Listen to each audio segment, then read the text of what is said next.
건칠상의 최고봉이 무엇이냐라고 했을 때 보통 의견이 살짝 갈려요. 두 개 중에 하나인데 그 중에 첫 번째가 이 친구예요. 저는 개인적으로 이 친구예요. 자, 보통 우리가 영화에서 아수라가 있었어요. 그 유명한 배우들 많이 나와. 그때는 우리가 생각한 아수라는 삶의 괴로움이에요.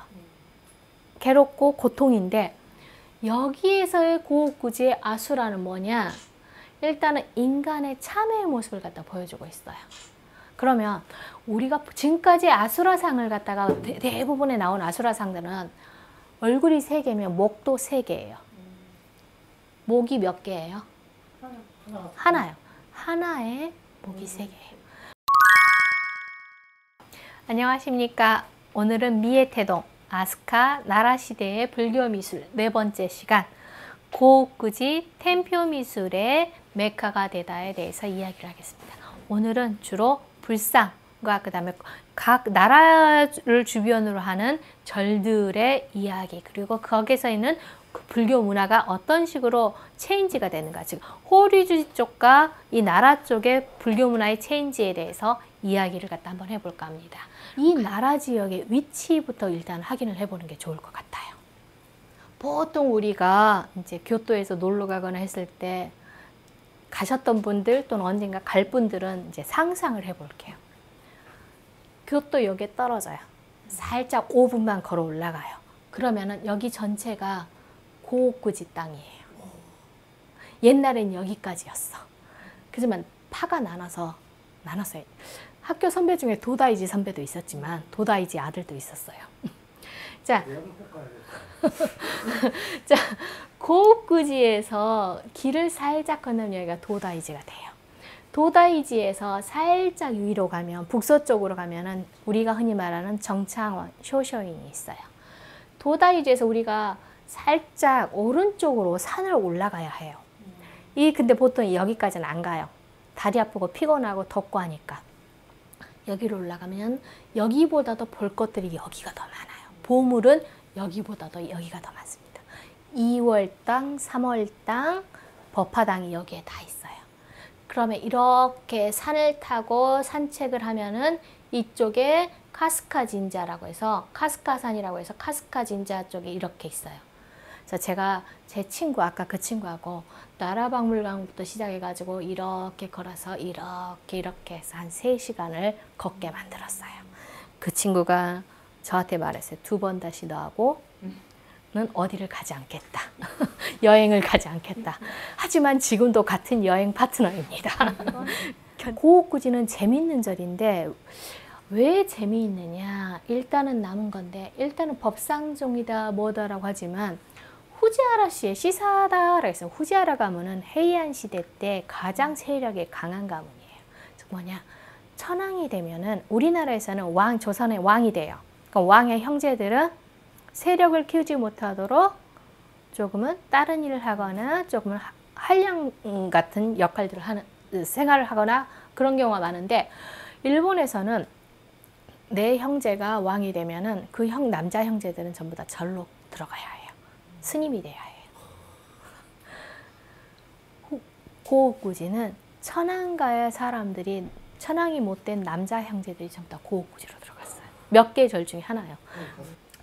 자, 건칠상을 주로 많이 만든 것은 도다이지보다도 고혹구지가 더 많이 만들었습니다. 근데 남아있는 것은 도다이지 쪽에 좀 더 많이 남아있어요.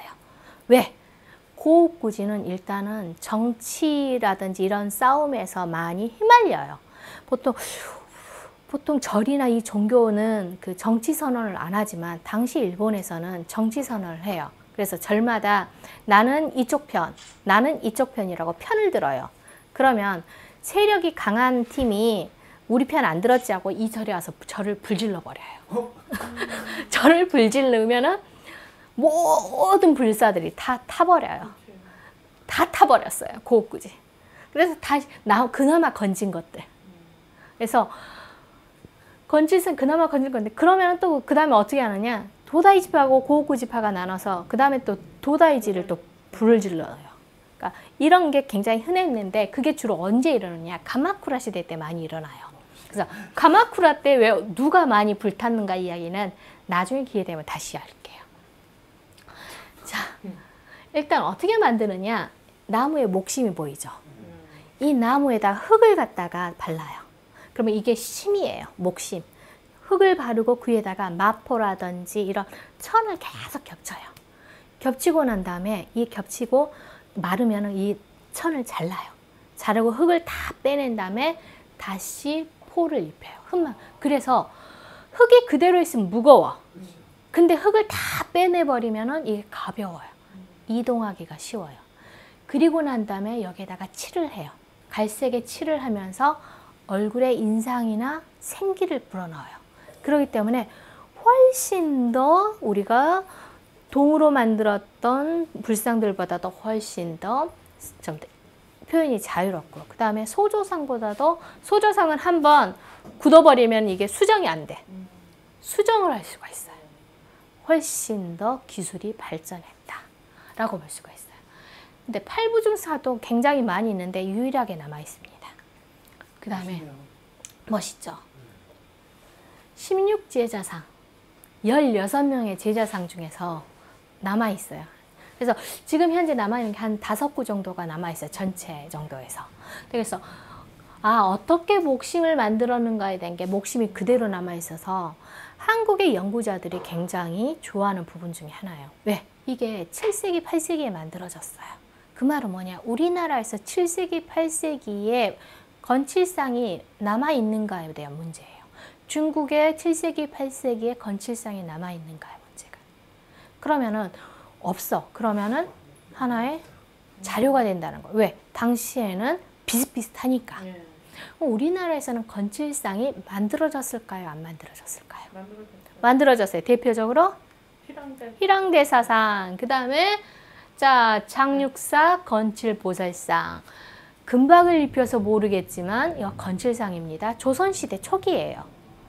자, 그리고 가장 오래된 걸로 지금 현재 평가가 받고 있는 게 해인사의 휘랑대사상이에요. 훨씬 더 얼굴에 정말 시골 촌부의 순박한 할아버지 얼굴을 하고 있어요. 굉장히 좋아하는 상 중에 하나인데 고려시대예요. 그러면 훨씬 더 시기가 앞서기 때문에 이 건칠상에서 저기서 얼굴의 표정을 표현을 한다고는 하지만 훨씬 더 생동감 있게 표현이 된다는 거예요. 시기가 지나면서. 그래서 하나의 좋은 조사 대상이 되는데, 자, 그러면 건칠상의 최고봉이 무엇이냐라고 했을 때 보통 의견이 살짝 갈려요. 2개 중에 하나인데 그 중에 첫 번째가 이 친구예요. 저는 개인적으로 이 친구예요.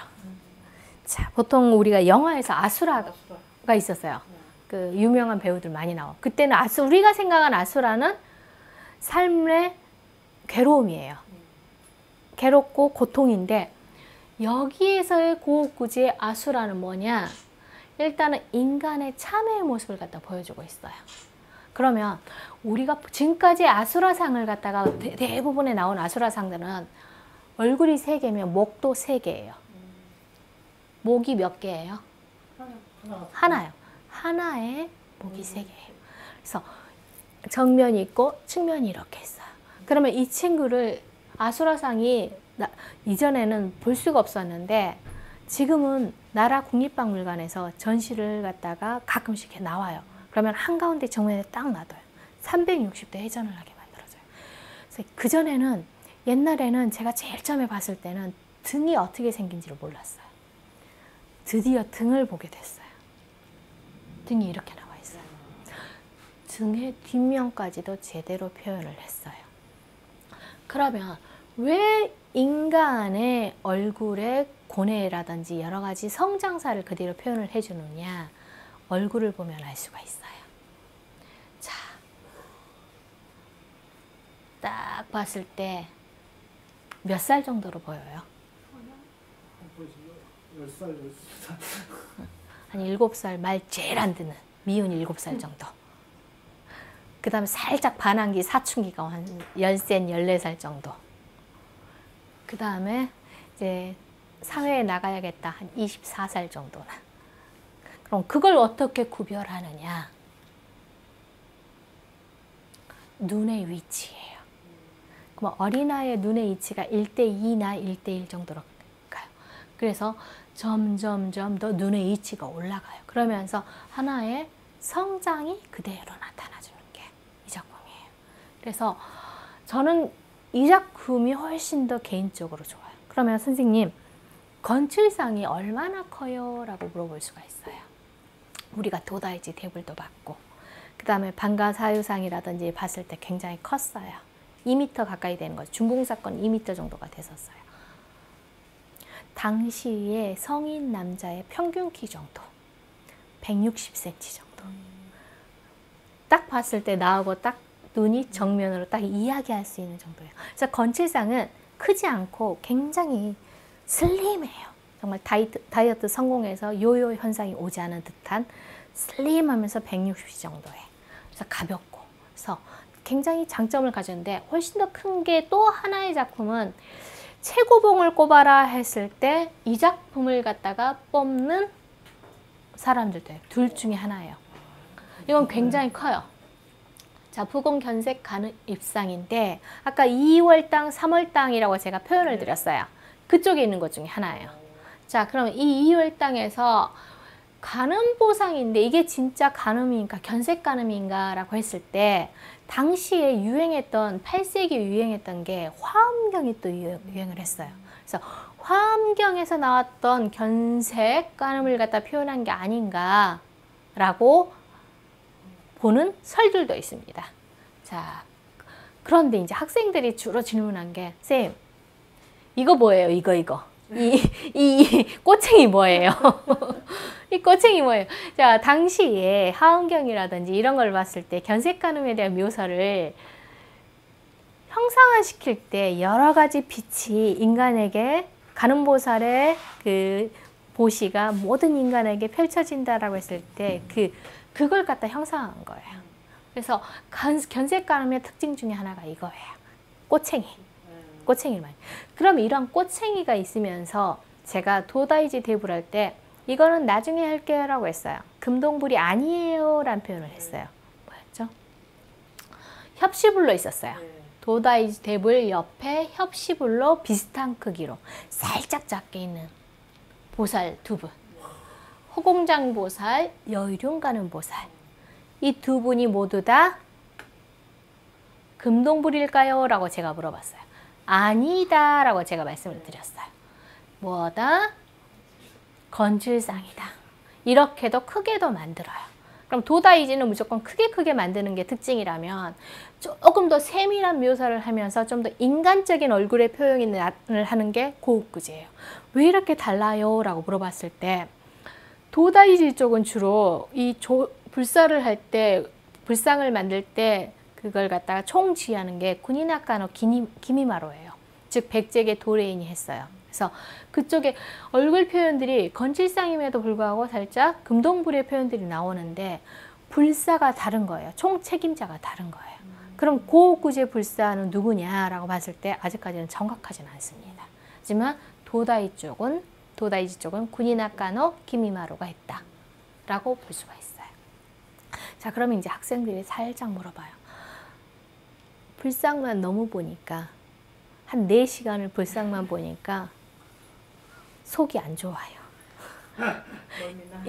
멀미도 나고 구분이 안 돼요. 어떻게 구분해요? 라고 질문들을 많이 해요. 자, 그러면 이제 간단하게 표를 제가 살짝 보여드릴게요. 이거는 제가 넣는 게 아니라 이런 질문을 하는 사람이 일본인들 사이에서도 많았나 봐요. 나라박물관에서 아예 판넬을 만들어서 제작을 해놨어요. 더 이상 질문하지 말고 봐라 라고. 자, 초기에 처음 불교가 들어와가지고 살짝 됐을 때 금동물, 삼국시대 때 금동물이 가장 성행했을 때 나오는 게 우리 토리파 불상에서 나왔던 형식. 그래서 살짝 시기가 지나면서 자, 하쿠오쯤 되면서 나라 들어가기 초입 부분에 나오면은 동글동글한 표현들이 나온다고 했어요. 조그마지만 나무로 살짝 만들 때. 그랬을 때 얼굴의 표현들. 그 다음에 살짝 하면서 이때는 뭐냐? 이제 당나라의 문물들이 들어오고 하면서 당의 양식들이 들어오는 형태. 그러면서 조금 더 당의 풍만한 형태와 학구어 시대의 형태가 살짝 믹스되는 형태로 이렇게 바뀐다. 그래서 민머리 형태들도 나오는 형태. 여기까지 괜찮겠어요? 그래서 그럼 살짝 보면은 처음에는 금동물로 하기 때문에 옷의 의습선들이 좀 더 깊어요. 그러다 학구로 가면은 이거는 남조의 영향이 살짝 나오기 때문에 옷의 의습 조각을 팔 때 살짝 얇게 파요. 다시 깊어져요. 중국 당나라의 영향을 보면 깊어지는 형태. 그래서 이렇게 살짝씩 구분을 하면